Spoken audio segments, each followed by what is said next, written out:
Gwendolyn Elizabeth Brooks, a poet from Chicago who specialized in children's literature. She was born July 17, 1917, in Topeka, Kansas. Her mother, Kezia Williams Brooks, a school teacher, and her father, David Anderson Brooks, a janitor. Brooks was the first child born to their union. When she was 6 weeks old, her family moved to Chicago as part of the Great Migration. And there she lived her entire life. Gwendy is what her childhood friends called her. At the age of 13, Brooks suffered from social injustices because of the color of her skin and her southern dialect from other African Americans. However, she began writing as an outlet to express her innermost thoughts. It was about that time that she wrote and published her first poem. She received compliments about her writing from her family, and well-known poets such as James Weldon Johnson and Langston Hughes encouraged her to continue her writing. By the age of 16, Brooks had written over 75 poems. In 1936, Brooks graduated from Wilson Junior College and became the director of publicity of the NAACP.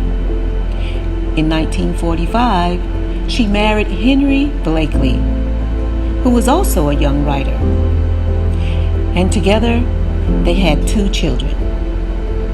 Brooks still wrote poetry while they were asleep or while they were in school. In 1950, she was awarded the Pulitzer Prize for Poetry, becoming the first African American to be granted that honor.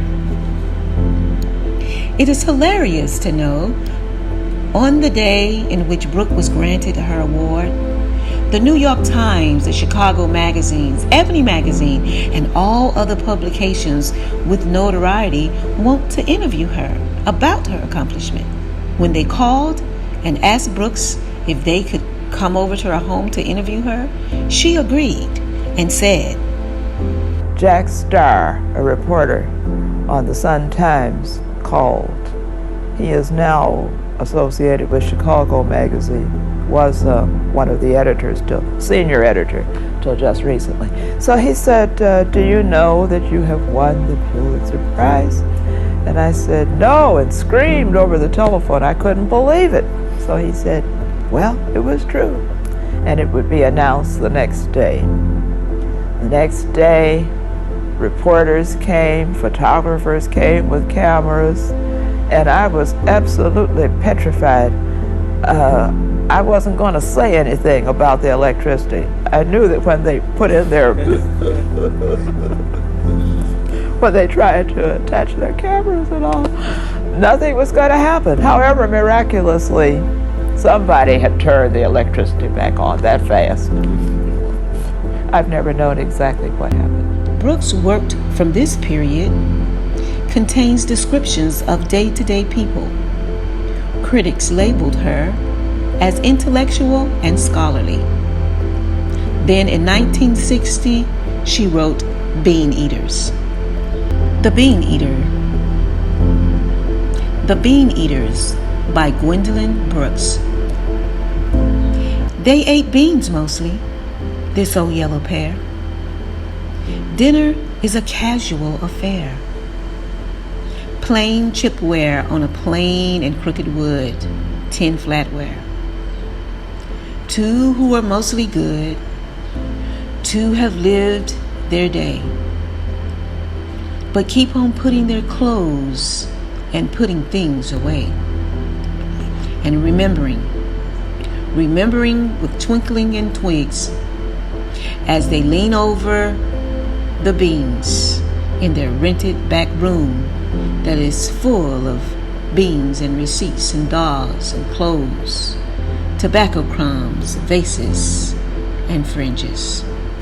In this short lyric, Brooks is describing the life of a light-skinned couple who had rented a back room. The back room could be any room. It does not necessarily mean a back room of a house. It could have been a back room of a store or cigar shop. Nevertheless, it was a back room. Probably they might have rented the back room for cheap rent. The picture is painted. Their room is congested. They are at the dinner table, eating cheap beans for dinner. They looked around and noticed beans, bread, dolls, receipts, tobacco, crumbs, vases, fringes, all in the same room.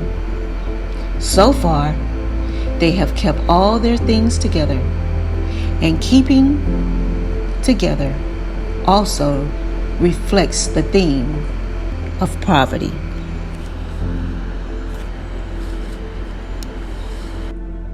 Brooks made a great contribution to the field of literature. Her life speaks for itself. She died at home December 5th, 2000.